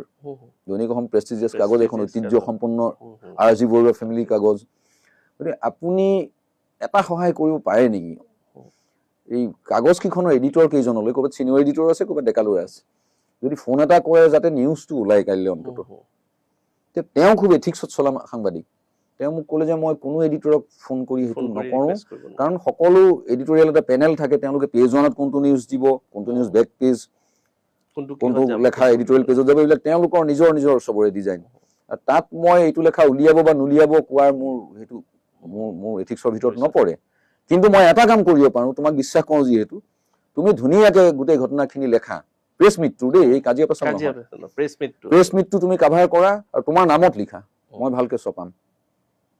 সুন্দৰভাৱে লিখি দৈনিক অসম সেইমত চলা কাগজ কাৰণে মই ভাল পাইছোঁ যে অন্তত দৈনিক অসমত ওলালে প্ৰচাৰ হ'ব। দৈনিক অসমত লিখিলোঁ, দৈনিক অসমত খুব ভালকৈ ওলাল। এতিয়া মোক ভাল পোৱা 3জনমান খুব সৰু সাংবাদিক, সিহঁতে মোৰ লগত একেটা ঘৰতে আমি ভাড়া থাকোঁতে বহু বছৰ পিছত সিহঁতে কৈছে, মোক যেতিয়া গম পালে মই মানুহটো কেনেকুৱা, এতিয়া সিহঁতৰো জুবিনৰ লগত ভাল সম্পৰ্ক হ'ল পিছত। সিহঁতে মোক কৈছে যে দাদা এনেকুৱা এটা ঘটনা যে হৈছিলে আপোনাৰ মনত আছে? মোৰ আছে, এইটো কেতিয়াও নাপাহৰোঁ, জুবিনেও নাপাহৰে বোলে, তেতিয়া আপোনাক আমি খুব বেয়া পাইছিলোঁ। গোটেই সাংবাদিকক অপমান কৰি জুবিন গাৰ্গ গুচি আহিছে বুঢ়া আঙুলি দেখুৱাই, আৰু সাংবাদিকে জুবিন গাৰ্গক বয়কট কৰিছে। আপুনি একমাত্ৰ সাংবাদিক যি সাংবাদিকৰ এগেইনষ্টে গৈ পেলাই আপুনি কাগজত জুবিন গাৰ্গৰ কথা লিখিছে, আৰু আপুনি চাগে জুবিন গাৰ্গৰ পৰা ভাল কিবা এটা মোটা কিবা অংক এটাত কিবা বিনিময় হয়তো হৈছে। এতিয়া আপোনাক লগ পাই আমি বুজি পাইছোঁ যে আপুনি কেনেকুৱা ধৰণৰ মানুহ। আৰু মোক হয়তো সেই গোটেই সাংবাদিক কমিউনিটি এক হৈ পেলাই জুবিনৰ লগতে মোকো গোটেই গুৱাহাটীৰ পৰা হয়তো খেদি দিব পাৰে, মই সেইটোলৈ ভবা নাই। মই যিটো শুদ্ধ সত্য, যিটো সাংবাদিকতাৰ ধৰ্মই সেইটো, শুদ্ধ সত্য কথাখিনি মানুহে জানিব পাব লাগে। গতিকে তোমালোকে এটা গল্প কৰিছা ইয়াৰ ভিতৰত, সেই গল্পটো ঢাক খাই থাকিব, আৰু জুবিনে খঙৰে ওলাই যোৱাটো ৰিয়েকশ্যনটো প্ৰকাশ পাব, সেইটোতো হ'ব নোৱাৰে। গতিকে মোৰ লাইফ লাগে দাও জোৱাৰ খেলা নিচিনাকে দি দিছোঁ মই, যি হ'ব হ'ব। সেই ঘটনাটো তেনেকে হৈছে। গতিকে সেই ঘটনাটোৰ পিছত জুবিনে অন্তত মোৰ লগত তাৰ বণ্ডিংটো বহুত সাংবাদিক পালে, সেই তেনেকুৱা সেই সকলোকো পাইছে পিছত। মই আজিলৈকে জুবিনক মই কোৱা নহ'ল যে তই যাৰ লগত এতিয়া একেলগে বহি আছ, আড্ডা মাৰি আছ, সেই সকলৰ 5টাৰে 2টা সেইদিনা আছিল, মই কেতিয়াও কোৱা নাই, কাৰণ সেই তেওঁলোকো মোৰ বন্ধু। এবাৰ জুবিনে মোক ৰাতি ফোন কৰিলে, ক'ত আছ? মই আছোঁ, ঘৰত আছোঁ। আছোন এবাৰ ষ্টুডিঅ'ত। সেইটো এনেকুৱা এটা সময় যিটো সময়ত গ'লে ময়ো তাৰ লগতে বহিব লাগিব আৰু ভালকে, সেইটো সময় তাৰ। আকৌ জোৰ কৰিলে, মই মোৰ মিছেছকো ক'লো, মিছেছে কৈছে যা, সি দুবাৰ দিনো মাতিছে যেতিয়া কিবা বেলেগ কাম থাকিব পাৰে। তাৰপিছত আকৌ ফোন কৰি সি কৈছে নহয়, তোক মই মিচিং ঐনিতম দি পেলাই মই কিবা এটা বনাই আছোঁ, তোক শুনাব খোজো। মই আহিলোঁ। আহোঁতে সাধাৰণতে যিখন দুৱাৰেৰে আমি NK বা DG মিউজিকৰ ষ্টুডিঅ'ৰ ফালে সোমাই যাওঁ, সেইফালেদি মই সোমাই গৈ পেলাই দেখিলোঁ মেইন দুৱাৰখন বন্ধ, আৰু মেইন দুৱাৰৰ সন্মুখত লাইট এটা জ্বলি আছে, লাইটটো সেইদিনা জ্বলা নাই। আৰু দূৰৰ যিবিলাক পাণ দোকান আছে, পাণ দোকান বিলাকত ষ্ট্ৰীট লাইট যে থাকে, তাৰ ক্ষীণ পোহৰ এটা পৰি আছে। তাত অলপ দেখিলোঁ 3জন ল'ৰাই পুৰণি বাতৰি কাগজ, ফলা বাতৰি কাগজত চানা টানা লৈ পেলাই বহি আছে, আৰু বটল চটল লৈ পেলাই। মই আহি পাই সিহঁতক দেখি মই আচৰিত হলোঁ। জুবিনে মোক মাতিছে, ঐনিতম মিক্স কৰি সি এটা বিহু কিবা কাম কৰি আছে, সেইটো মোক শুনাবলৈ মাতিছে। ইয়াতে আহি বেলেগ দৃশ্য, জুবিন নাই তাত, 3জন আছে। মই ইহঁতে মোক চিনি পাইতো, একেলগে আমি। ইহঁতে ক'লে বিদ্যুৎ বহ বহ বহ, গিলাচ এটা ৰেডি কৰিছিলেই। মই বোলো খাম ৰ, জুবিন ক'ত? জুবিন ক'ৰবাত ওলাই গৈছে। মই ভাবিছোঁ জুবিনে অন্ততঃ মোৰ লগত সেইটো কাম নকৰে, ৰাতি মাতি পেলাই সি ক'ৰবাত ওলাই যাব। মই সিহঁতক ক'লো যে মই চিগাৰেট এটা খাই পেলাই আহি আছোঁ, ভালকে বহিম আৰু। সেইবুলি মই তললৈ গৈ পাণ দোকান এখনৰ সন্মুখত জুবিনলৈ ফোন কৰিলোঁ।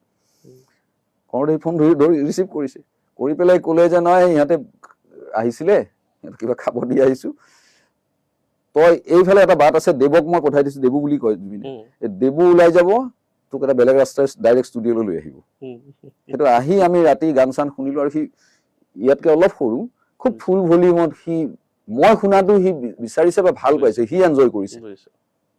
ফুল চাউণ্ড দি পেলাই গানবিলাক শুনাইছে। শুনোৱাৰ পিছত আমি তাতে অলপ অলপ কিবা লৈছোঁ, লৈ যেতিয়া ওলাই আহিছোঁ, ওলাই আহোঁতে এই ঠাইত কোনো নাই আৰু, সেইবিলাক শূন্য ঠাই আৰু। গতিকে সেই এটা অভিজ্ঞতা। তাৰপিছত নিউজ ওলোৱাৰ পিছত আৰু লাহে লাহে দেখিলোঁ, আৰু মোৰ এটা এথিক্সত পৰে বুলি ভাবোঁ মই, মই কেতিয়াও নকলো যে ABCD এই গোটেই মুখাই আছিলে সেইদিনা আছিলে সেইদিনাখন সি বেচাৰা প্ৰথম দেখা মানুহকেইটা তাৰ ইয়াত মনত নাই মনত নাথাকিবও পাৰে কিন্তু মই কৈ দিব লাগিব মই নকওঁ মোৰ সম্প্ৰদায়টোৰ মোৰে বন্ধু সেইবিলাক সিহঁতে সেইদিনা হয়তো ভুল কৰিছে কিন্তু জুবিনক কৈ সিহঁতৰ লগত মই বেয়া কৰিম সেইটো মই বিবেচনা নকৰোঁ আৰু এদিন এটা ঘটনা ঘটিলে সি NETV মনোৰঞ্জন সিঙৰ দিনৰ NETV এটা অনুষ্ঠানত সি খুটাত উঠি গ'ল মই টেলিভিশ্যনত দেখিছোঁ হ'ল চালো তাৰপিছতে এইটো 2007 চন মানৰ কথা দেই হঠাৎ অসমীয়া খবৰৰ এজন জুনিয়ৰ সাংবাদিক মোতকৈ বহুত সৰু সি আহি মোক খুব প্ৰেছাৰ দিলে যে দাদা আপুনি জুবিনক ভাল পায় জুবিনৰ সদায় ছাপোৰ্ট কৰি থাকে ঠিক আছে আপুনি কিন্তু অন্ধভক্ত কিয় হৈছে কালি এইটো ঘটনা আপুনি দেখিছেনে আপুনি লিখিব লাগিব কিবা মই কৈছো মই জুবিনৰ বিষয়ে একো নিলিখো মই তাৰ ভালখিনি যিখিনি দেখিছো সেইখিনি কম বেয়াখিনি ৰাইজে কিবা কওক মোৰ আপত্তি নাই বেয়াটো মই ছাপোৰ্ট নকৰোঁ কিন্তু তাৰ এগেইনষ্টে মই লিখিব নোৱাৰো সি খুব আৰ্গুমেণ্ট হ'ল আমাৰ মাজত ঠিক আছে মই লিখিম কি লিখিলো মনত নাই মই লেখা এটা চুটিকে তাক দিলো হ'ব বিচাৰিছাতো লেখাটো ওলোৱাৰ দুদিনমান পিছতে বা সেইদিনাই বা তাৰ পিছদিনা এটা জিম আৰম্ভ কৰিছিলে জুবিনে তাতে DG মিউজিক কেম্পাছতে তাত আমি ৰাতি সেইদিনাও মাতিলে আহিবি ভাত খাম একেলগে আহিলো আহি তেতিয়া ঘৰটো পুৰা হোৱা নাই তাতে আমি সেই ইটা ৱাল আছে হাফ ৱাল একেবাৰে চাপৰ ফাউণ্ডেশ্যনটোৰ ওপৰত যিখন থাকে তাতে আমি বহি পেলাই বিভিন্নজনে তেনেকেই খাইছো জুবিনে মই একে ঠাইতে বহি খাই আছিলো তেনেকুৱাতে মোৰে এজন বন্ধু এখন অসমীয়া ডাঙৰ কাগজ লিডিং কাগজ এখনত তেওঁ কাম কৰে পিছদিনা নিউজটো ওলাব জুবিনৰ এই যে জিম চিম মুকলি হৈছে গতিকে নিউজটো ওলোৱা পেজটোৰ সতে তেওঁ লেআউটৰ পিছত ফাইনেল লেআউট হৈ গ'ল আৰু তেওঁ লৈ আহিছে আহি জুবিনক দেখুৱালে তেওঁ দেৰিকৈ আহিছে আমি তেতিয়া খাই আছো আৰু মোৰ পৰা মাছৰ টুকুৰা এটা জুবিনে লৈ গৈছে ঠিক সেই মোমেণ্টটোত এওঁ আহি পেলাই এনেই জোকাবৰ কাৰণে জুবিনক কৈ দিলে তোমালোক দেখোন একে ভাই ককাই নিচিনাকে বহিছা আৰু তুমি যে মাছ ললা ককাইৰ থালৰ পৰা ককাইৰে কি লিখি তোমাক একজেক্টলি এনেকুৱা এটা লাইন যে তোমাক যে ফালি থৈছে কালি নে পৰহি কাগজত এইটো পালানে নাই মই ভাবিছো জুবিনটো তেতিয়া অলৰেডি সি খাই আছিলে এই গোটেই পৰিৱেশটো নষ্ট হৈ যাব এতিয়া হয়তো জুবিনে মোকো কিবা কৈ দিব পাৰে আৰু হয়তো কোনোবা পক্ষটোৱে সেইটোৱে বিচাৰিছে ৰাজহুৱাকে জুবিনে বিদ্যুৎ ভূঞাক গালি পাৰক পৰিৱেশটো নষ্ট কৰক জুবিন সেইদিনাও যথেষ্ট তেনেকুৱা অৱস্থাতে আছে কিন্তু ধুনীয়াকে আমি কথা পাতি আছো সি ইমান ধুনীয়া উত্তৰ এটা দিলে নাপাহৰো সেইটোৱে জুবিন গাৰ্গ চাগে দেই সি এটা উত্তৰে দিছে সি কৈছে যে মই অকল হীৰেণ গোহাঁই আৰু বিদ্যুৎদাৰ লেখাটো পঢ়িছো উত্তৰটো সিমানেই আৰু কোনোবাই মানে লিখিছে সেইটোৰে মই এইটো ক'ব নাই খোজা তোমাৰ শ্ৰোত যে মই হীৰেণ গোহাঁই সমসাময়িক তাক আটাইতকৈ বিশ্বাস কৰা বা সি বিশ্বাস কৰা হিচাপে বিদ্যুৎ ভূঞাক যিখন আসনত জুবিনে ৰাখিলে সদায় সেই বিদ্যুৎ ভূঞাই লেখাটো সি পজিটিভলি লৈছে আৰু হীৰেণ গোহাঁই এগৰাকী পণ্ডিত মানুহ ইণ্টেলেকচুৱেল অসমৰ গতিকে তেওঁৰ কথাখিনি হয়তো গুৰুত্ব দি জুবিনে পঢ়িছে জুবিন হেৰি মানসিকতাৰ নহয় তাৰ সদায় শুদ্ধ আৰু কোন হীৰেণ গোহাঁই কোন বিদ্যুৎ ভূঞা নহয় সি হীৰেণ গোহাঁইকো এগৰাকী বুদ্ধিজীৱী হিচাপে ষ্টেণ্ডাৰ্ড ৰাখি তেওঁ লেখাটো পঢ়িছে আৰু বিদ্যুৎ ভূঞা তাৰ যিহেতু এগৰাকী অনুৰাগী বুলি সি বিশ্বাস কৰি আহিছে গতিকে সি মোৰ লেখাটো পঢ়িছে বাকী আৰু কোনোবাই লিখিছে নিউজো হৈছেতো সেইবোৰ সি একো পঢ়া নাই ডাঙৰ বিতৰ্ক গতিকে পিছত সি মোক কৈছিলে যে ইনচিডেণ্টটো এনেকুৱা কাৰণত হৈছিলে সেইদিনা ৰামেশ্বৰ পাঠকক আনি বহুৱাই থৈছিলে বহু সময় তেওঁক প্লেটফৰ্ম দিয়া নাই গতিকে তাৰ ভাষাৰে প্ৰতিবাদ কৰিছিলে এই ধৰণে সেইটো আমি সাধাৰণ মানুহে ৰাতি যেতিয়া টেলিভিশ্যনত চাই আছো লেপ লৈ পেলাই গাত হয়তো আমাৰ সেইটো আৰু চবৰে মুখত সাধাৰণভাৱে ইনভাৰ্টেড তোমাৰ বান্দৰামি কৰিছে জুবিন তেনেকুৱা শব্দই ওলাইছে গতিকে জুবিন সেইটোৱে সি পঢ়িছিলে বিদ্যুৎ ভূঞাও পঢ়িছে হীৰেণ গোহাঁইও পঢ়িছে তাৰমানে মইতো বহুত তলৰ মানুহ হীৰেণ গোহাঁইৰ তুলনাই নহয় মোৰ লগত কিন্তু সি উত্তৰটো ইমান ধুনীয়াকৈ ইণ্টেলেকচুৱেল এজনে দিয়া নিচিনা উত্তৰ মই দুটা লেখাই পঢ়িছো এটা হীৰেণ গোহাঁই এটা বিদ্যুৎ ভূঞাৰ তাৰপিছত তেওঁ আৰু উত্তৰ দিবলৈ একো নাথাকিল আৰু এতিয়া সোধা ক'লেই শেষ নহয় এতিয়া আপুনি কি ভাবে কি অসমে কি হেৰুৱালে অসমে এটুকুৰা বৃহৎ আকাৰৰ হীৰা হেৰুৱাইছে আৰু ভূপেন দাও ঢুকাইছে ভূপেন দা বয়সত ঢুকাইছে মোৰ সৌভাগ্য হৈছিলে মই ভূপেন দাকো পালো আৰু জুবিনকো পালো আৰু মই এই প্ৰজন্মটোকো পাইছো এতিয়া ভূপেন হাজৰিকা প্ৰেমীসকলে, ভূপেন হাজৰিকা শুনাসকলে জুবিনক সহ্য নকৰা চাম এটা আছে, আৰু জুবিনক শুনাসকলে ভূপেন হাজৰিকা শুনাই নাই, তেওঁলোক নতুন এটা এৰাত জন্ম হৈছেহি। গতিকে ভূপেন হাজৰিকাই তেওঁলোকক নতুন কিবা এটা দিব হয়তো পৰা নাই, আমাক দিছিলে, আমি সমৃদ্ধ হৈ আছো।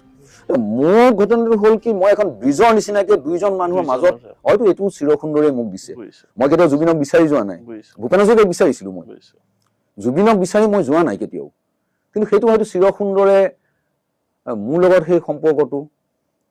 যেতিয়া মই অনামিকা লিখিছো, অনামিকা শব্দটো জুবিনৰ প্ৰথম এলবামটোৰ নামটো বাতৰি কাকতত মই প্ৰথম লিখা মানুহ, জুবিন গাৰ্গ নামটো মই প্ৰথম লিখা মানুহ। গতিকে সেইটো এইবিলাক মই ডিজাইন কৰা নাই, সেই কোনোবা এটা সময়ত হয়তো জয়ন্ত নাথে মোৰ পৰা গান এটা নিছিলে কাৰণে, জয়ন্ত নাথৰ জৰিয়তে এনকে প্ৰডাকশ্যনৰ নৱবৰ্গটো কি হৈছে, নৱৰ জৰিয়তেহে জুবিনক পাইছো। আৰু তাৰপিছত এই যে মঞ্চত এটা সময়ত সি কেতিয়াবা মাজনিশা কেইটামান শব্দ ব্যৱহাৰ কৰে যিকেইটা আমি অশ্লীল বুলি কওঁ, আৰু জুবিনক সেইটো কাৰণে ডিমৰেলাইজ কৰা হয়, আমাৰ তথাকথিত বৌদ্ধিক ছচাইটিখনে তাৰ কাষ চাপিব নোৱাৰে, বিশৃংখল, আৰু যুৱ প্ৰজন্মক বিপথে নিছে। যুৱ প্ৰজন্মক সি গছৰ প্ৰতি ভাল পোৱা শিকালে, জীৱ জন্তুৰ প্ৰতি ভাল পোৱা শিকালে, যিবিলাক ল'ৰা ইয়াত টাটু আঁকে,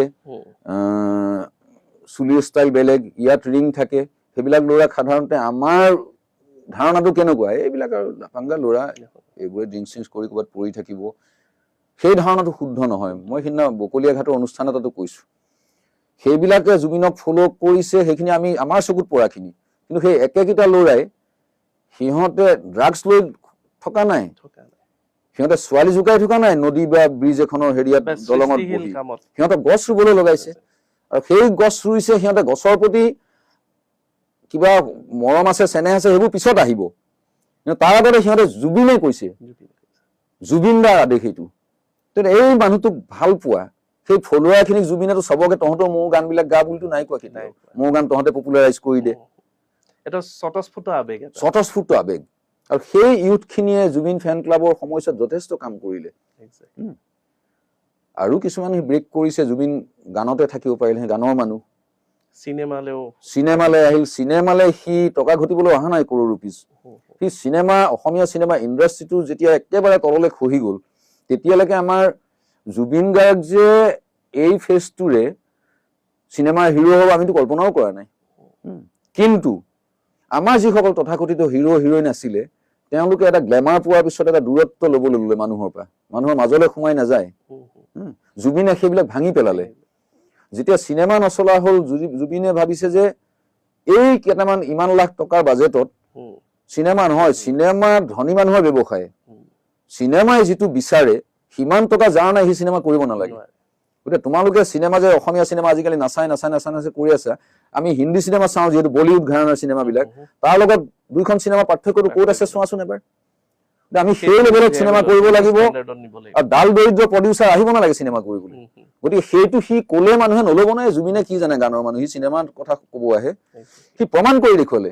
মিছন চাইনা সেইটো ফ্লপ হ'ব পাৰিলেহেঁতেনতো, ফ্লপ হ'লে বদনাম হ'লেহেঁতেন, তাৰ কিন্তু পইচাকেইটা তাৰেই গ'লহেঁতেনতো, কিন্তু ছাকচেছ কৰি দেখুৱালে।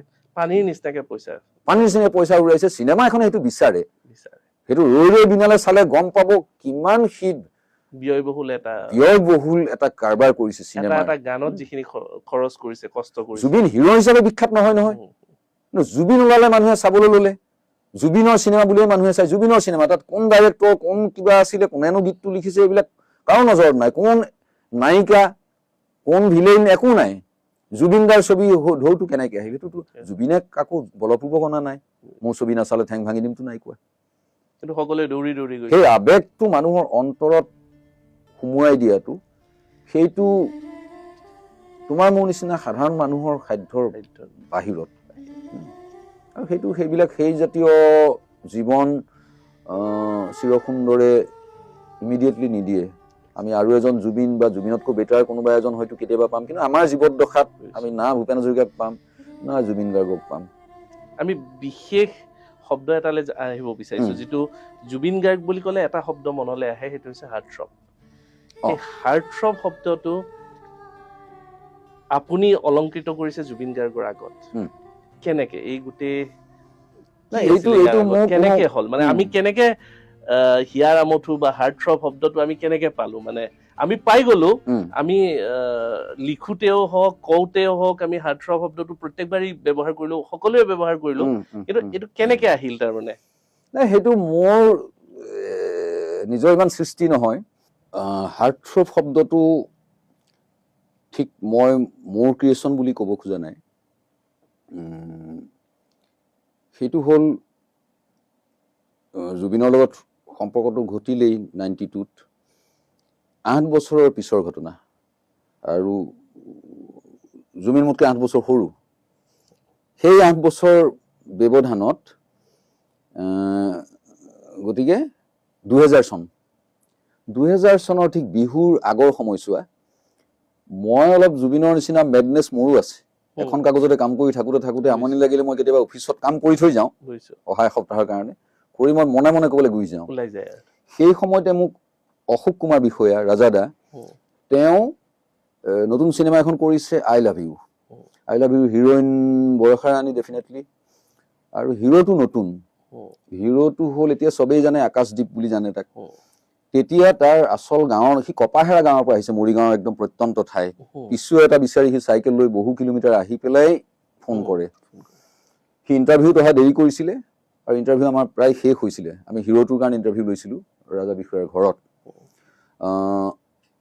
মই তললৈ যে নামি আহিছোঁ ইণ্টাৰভিউ শেষ হোৱাৰ পিছত সি কৈছে যে ইণ্টাৰভিউ ক'ত হৈছে মই এতিয়া আহিছিলোঁ অমুকৰ পৰা আহিছোঁ ইমান প্ৰত্যন্ত ঠাইৰ পৰা যিহেতু মই এজন জাজ ময়ো আছিলোঁ মই ক'লোঁ যে ইণ্টাৰভিউ জাষ্ট শেষ হৈছে তথাপি ব'ল আছোঁ মোৰ লগত তাক উঠাই নিলোঁ সি হিৰো বাছি লোৱা হ'ল সি আহোঁতে তাৰ নামটো আছিলে পাপু ডেকা সি ফাইনেল হোৱাৰ পিছত ৰাজা বিষয়া বা তেওঁৰ পৰিবাৰ তেওঁ প্ৰযোজক আছিলেতো তেওঁলোকে ক'লে যে ল'ৰাটো ঠিক আছে কিন্তু ল'ৰাটো এতিয়া চিনেমাৰ হিৰো হিচাপে পাপু ডেকা নামটো কেনেকুৱা হ'ব সেইটো ভাল নহ'ব গতিকে তাৰ নামটো সলাই দিওঁ আমি কেইবাজনো সাংবাদিক আছিলোঁ তেওঁলোকক কিবা ছাজেষ্ট কৰিছিলে কি ছাজেষ্ট কৰিলে মনত নাই কিন্তু মোৰ পচন্দ হোৱা নাছিলে তেওঁলোকে মোৰ লগৰ কেইজনে দিয়া নামটো মই মনে মনে আছিলোঁ তাৰপিছত ক'লে তুমি কোৱাচোন কি কোৱা মই ভাবি বৰষাৰ লগত মিলাকে মই আকাশ নামটো দিলোঁ আৰু লগে লগে ৰাজাদাই ফোন কৰি পেলাই তেওঁলোকৰ গেছ এজেঞ্চি এটা আছে তাতে বৌ আছিলে বৌলৈ ফোন কৰি ক'লে কোৱাৰ পিছত বৌয়ে ভাল পালে ভাল পোৱাৰ পিছত ৰাজাদাই ক'লে যে তাক ফোন কৰি হিৰোটোক কৈ দিয়া তাৰ নামটো আজিৰ পৰা এইটো হ'ব গতিকে আকাশ তেনেকৈ জন্ম হ'ল গতিকে সি কোনোবা ইণ্টাৰভিউত এটা সময়লৈকে বৌৱেই নামটো দিয়া বুলি ভাবিছিলে সেইটো সত্য নহয় তাক মই পিছত কওঁতে সি মানি ল'লে এনিৱে সেই চিনেমাখনৰ এটা গান ৰাজা বিষয়াই তেনেকৈ চিনেমাত অলপ ব্যয়বহুল চিনেমা কৰিছিলে গতিকে এটা গানৰ শ্বুটিং কৰিব গোৱাত আমি বাই ট্ৰেইন ইউনিটটো গুচি গ'লোঁ কম সৰু ইউনিট গোৱালৈ যাওঁতে আমি ট্ৰেইনেৰে গ'লোঁ ট্ৰেইনেৰে গৈ থাকোঁতে আমি গৈ ৰাতিপুৱা পাইছোঁ তাত গোটেই ৰাতিপুৱাটো বম্বেত আমি ঘূৰিছোঁ ৰাতি এখন বাছ ভাড়া কৰি আমি ডাঙৰ বাছ এখন লৈছোঁ আমি গোৱালৈ যাম পিছদিনা শ্বুটিং কৰি বেক কৰিম ৰাতিপুৱা গৈ যেতিয়া মই বহুত দিনৰ মূৰত বম্বে গৈছোঁ গৈ দেখিছোঁ গোটেই ডাঙৰ ডাঙৰ হৰ্ডিং ডাঙৰ ডাঙৰ কাট আউট বাছবিলাকৰ বডিত ট্ৰেইন ষ্টেচন যেনিয়ে চাওঁ ডাঙৰ ডাঙৰ কাট আউটবিলাক চব ঋত্বিক ৰোশন আৰু চিনেমাখন হ'ল কহনা প্যাৰ হে আৰু টেলিভিশ্যনত অলৰেডি চিত্ৰহাৰ চলেতো সেইবিলাকত গানবিলাক আহি গৈছে কিন্তু চিনেমা ৰিলিজ হোৱা নাই তাত লিখা আছে হাৰ্ট থ্ৰব ঋত্বিক ৰোশন মোৰ কোনোবা এটা মুহূৰ্তত বস্তুটো মূৰত সোমালে কিন্তু ছবি ৰিলিজ হোৱা নাই অন্তত ৰোশন ফেমিলিয়ে বম্বেত কেনেকৈ প্ৰজেক্ট কৰে এজন হিৰোক তাৰমানে তাৰ প্ৰথম ছবি সেইখনতো গতিকে সিহঁতে মানে সেইটো এটা তাৰ নামৰ লগতে এটা পাঞ্চিং লাইন আমি পেপাৰত যেনেকৈ ব্যৱহাৰ কৰোঁ মানুহটোক আৰু হাইলাইট কৰিবৰ কাৰণে হাৰ্ট থ্ৰবটো ব্যৱহাৰ কৰিছে মোৰ মনলৈ আহিছে জুবিনটো হাৰ্ট থ্ৰব জুবিনৰ লগত মই ব্যৱহাৰ কৰিব পাৰোঁ নোৱাৰোঁ নে হাৰ্ট থ্ৰবটো গোটেই ইণ্ডিয়ান চিনেমাৰ ক্ষেত্ৰতে ব্যৱহাৰ হ'ব পাৰে নেকি অসমত নোৱাৰে নেকি মোৰ সেইবিলাক প্ৰশ্ন আছিল দেই আহি থাকোঁতে ভাবি আছোঁ অকলে কাৰো লগত মই শ্বেয়াৰ কৰা নাই বিষয়টো আহি মই সেই সময়ত যিখন কাগজত কাম কৰোঁ সেইখন কাগজৰ বিহু ইছ্যু ওলাব বিহু ইছ্যু নে পূজা ইছ্যু পাহৰিছোঁ বিহু ইছ্যু মই বিহুৰ আগত গৈছোঁতো বিহু ইছ্যু ওলাব এতিয়া কথা হ'ল কি মই হাৰ্ট থ্ৰব শব্দটো ব্যৱহাৰ কৰিবলৈ মোক এটা কিবা লাগিল নহয় ক'ত ব্যৱহাৰ কৰিম এতিয়া তেতিয়া এটা লিংকেৰে জুবিন তেতিয়া ডিজি মিউজিকত বহে আৰু তাৰ এটা ইণ্টাৰভিউ কৰালো এজন নতুন ল'ৰা এজনক দিছো প্ৰশ্ন যুগুতাই পেলাই তেওঁ ইণ্টাৰভিউটো আনি দিয়াৰ পিছত তেওঁ কিবা হেডলাইন দিছিল চাগে মনত নাই এতিয়া আৰু এতিয়া মই দেখিলো যে হেডলাইনত মই এইটো প্ৰথম দিওঁ কাৰণ ছপা আখৰত থাকিলে বস্তুটো প্ৰমাণ থাকি যাব কাগজখন নচলা কাগজেই হওক চলা কাগজেই হওক কিন্তু তাত ডেট এটা থাকিব গতিকে যুৱ প্ৰজন্মৰ হাৰ্ট থ্ৰব জুবিন গাৰ্গৰ সৈতে এখন্তেক বা এনেকুৱা কিবা তলৰ লাইনটো মনত নাই এইটো পাঞ্চিং লাইন হিচাপে এইটো ওপৰত আছে সেইটো দিলো দিয়াৰ পিছত মোক এডিটৰো প্ৰথমে সুধিছে এইটো দিব পাৰি নে নোৱাৰি এই কাৰণত দিব পাৰি মই বম্বেত দেখি আহিছো তাত চিনেমা ৰিলিজেই হোৱা নাই তাৰপিছত প্ৰচাৰ তেতিয়াই হৈছে বুলি মই নাই ভবা তেতিয়া মাজে মাজে দুই এখন অনুষ্ঠানলৈ জুবিনৰ লগত কেতিয়াবা যাব লগা হয় গ'লে সি মানে কি কৰে আৰু মোক ভাল পায়তো সি মোক একো কৰিব নোৱাৰিলেও মই যদি তলতো ৰৈ থাকো সি মাইক্ৰফোনত মাতাই দিয়ে মোক তাৰমানে মঞ্চলে আহিলে সি তাক ইয়াতে থকা হওক বা বেলেগ কমিটি মানুহ পাৰিলেও মোক গামোচা দিয়ে এই দিলে মই দুটা লাইন কওঁতো আৰু সেই সময়ত মই মন কৰো সি এই যিটো ষ্টাৰডম জুবিনৰ সেইটো তাৰ মুখখনত নাই সি মোৰ কাষত এনেকে ইমান ধুনীয়াকে সৰু ল'ৰা এটা ৰোৱা দি ৰৈ থাকে নহয় আৰু মন দি শুনি থাকে মই কি কওঁ সেই মোমেণ্টটো লাষ্ট মই তাক হেৰিয়াত পাইছিলো বিহু ফাংচন হিচাপে বিশ্বনাথ চাৰিআলিত গতিকে তেনেকে মিটিং বিলাকত ক'বলৈ ল'লো তাৰপিছত মই আন কিছুমান বিহু অনুষ্ঠানত গৈ দেখো য'ত জুবিনক মাতিছে তাত সিহঁতে এনাউন্স কৰি আছে মানে হাৰ্ট থ্ৰব জুবিন গাৰ্গ যুৱ প্ৰজন্মৰ হাৰ্ট থ্ৰব তেনেকে লাহে লাহে বস্তুটো মানুহৰ মাজলৈ গ'ল আৰু চবেই এতিয়া ঢুকুৱাৰ পিছতো অসমৰ বাহিৰতো যিবিলাকে লেখা চেখা লিখি আছে সিহঁতে হাৰ্ট থ্ৰবটো ব্যৱহাৰ কৰা দেখি সেইটো ভাল লাগে মই দিওঁতে মই ইমান চবেই ল'ব বা কিবা মোৰ সেই ভাৱটো নাছিলে কিন্তু মোৰ এইটো মনলৈ আহিছিলে যে ঋত্বিক ৰোশনৰ যদি ছবি ৰিলিজ হোৱাৰ আগতে তাক এইটো দিব পাৰি জুবিনক ডেফিনেটলি দিব পাৰি যিহেতুকে অলৰেডি ইয়াৰ আমতো গতিকে সেইটো বোধ কৰোঁ মোৰ ভাৱ হয় মোক মাধ্যম কৰি হয়তো চিৰ সুন্দৰেই এইটো গোটেইখিনি সেইটো চাগে দিয়াইছে এনেকুৱা মোৰ ভাৱ হয়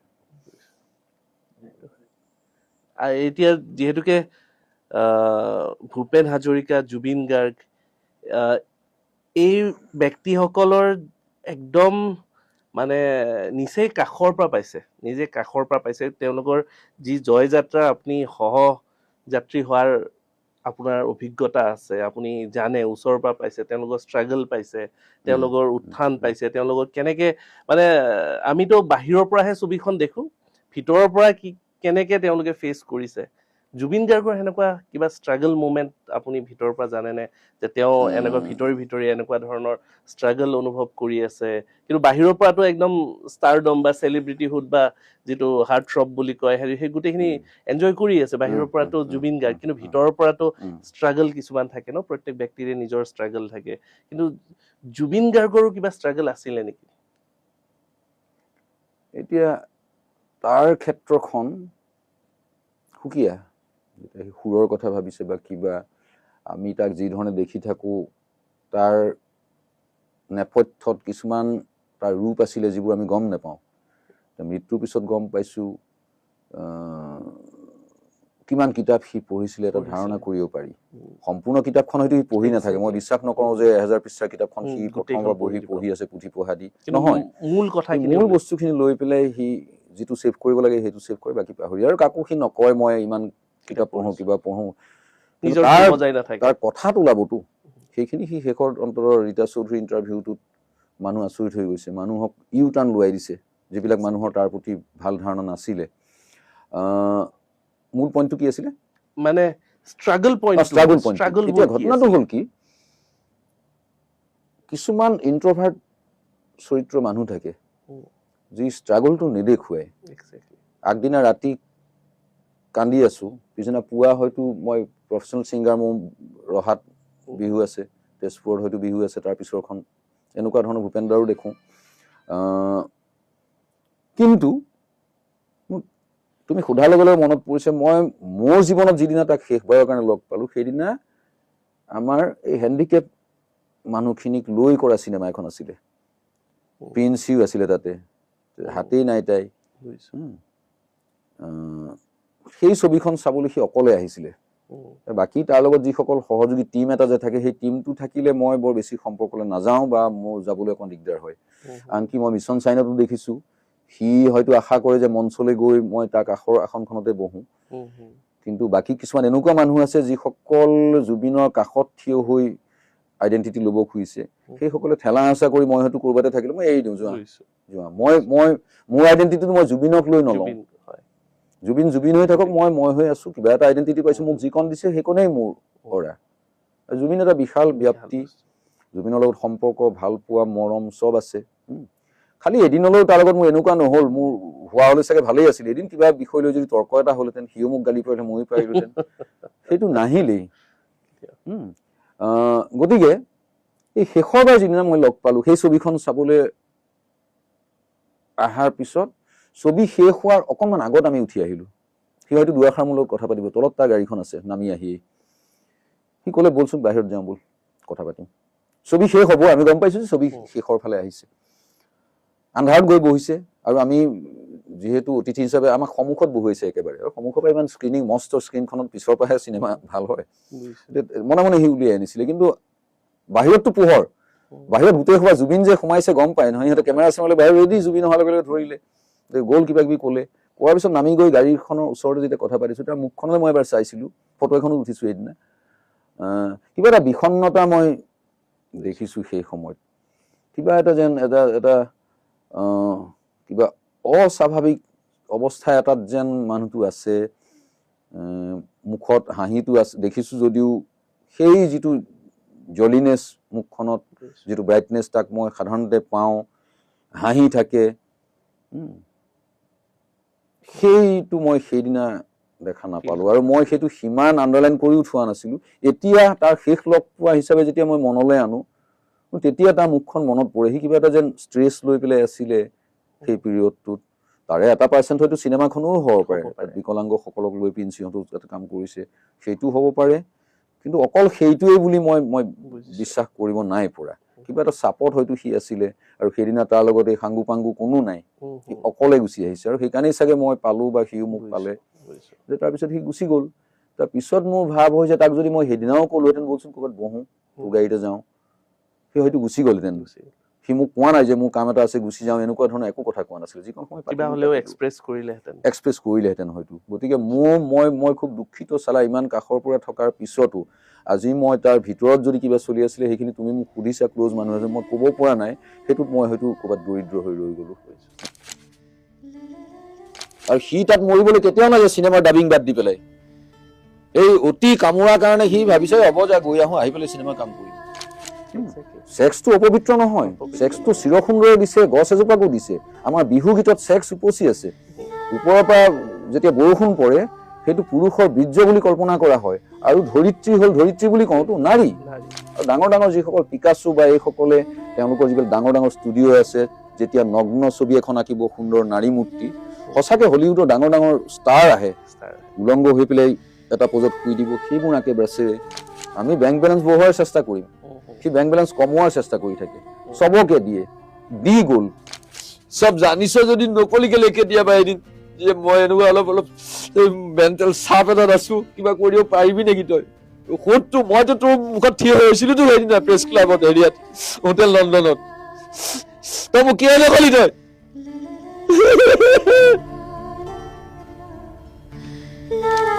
যিটো ফোন কৰিলে এটা দৰকাৰ থাকেতো, তেনেকুৱা কোনো মিনিংফুল কথা তাই কোৱা নাই। তাই দেউতা তই কিবা অদৰকাৰী কথা কৈ থকা যেন লাগিছে, আৰু অদৰকাৰী কথাখিনিত তাই কান্দিলে মাজত ধৰি। তাৰ আত্মাৰ শান্তিৰ কাৰণে প্ৰাৰ্থনা কৰিম জাতীয় বস্তুবিলাক মই নোৱাৰো।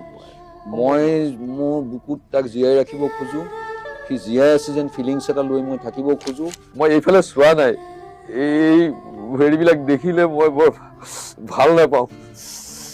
সাগৰতলিত শুবৰে মন, ৰৈ ৰৈ বিনালে, এইবিলাক মই মানে বিশ্বাস কৰা, মই হজম কৰিব নোৱাৰো।